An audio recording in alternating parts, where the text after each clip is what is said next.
Local art groups say they need more funding from the Ford government after the province reverted to its pre-pandemic funding level for that sector. It has the organizers of several Toronto art festivals scrambling and having to get creative with smaller budgets. So as an artistic director, my job is to curate the artists and decide how the festival is going to look.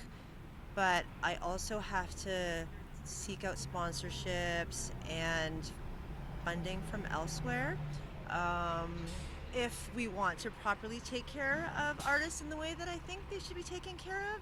Ape Aliermo works for Venus Fest, an accessible and inclusive music festival that provides a platform for fresh voices and underrepresented artists. Having enough funding to create low-barrier access for marginalized communities is vital for the not-for-profit.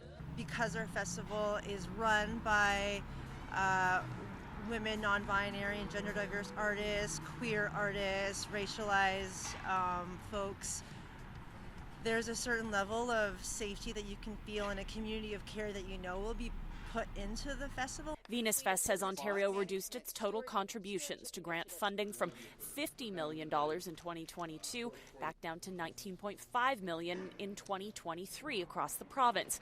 In response, the Ministry of Tourism, Culture and Sport says funding has been maintained at $19.5 million.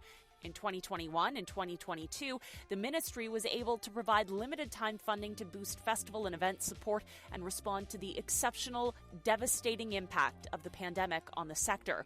Regardless, the organizers of Inter-Art Series Long Winter say they too are feeling the budget crunch. We're basically dealing with a budget that is the size of one event for an abbreviated season that normally would have been 5 events. Instead, the all-ages pay-what-you-can art festival that typically takes over the Transact Club for several nights through the winter is scaling back the number of shows. We went from approximately 5 to down to 3 this year.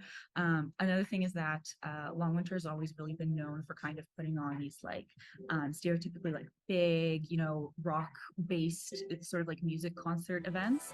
And this year, at least for our first show happening this Friday, we really toned that down because of the state of things in the world and because of funding. We've actually decided to go more towards a community discussion / roundtable. Now, as for Venus Fest, despite their smaller budget, they say they are still holding several upcoming events, including workshops and movie screenings. In West Queen West, Michelle Mackey, City News.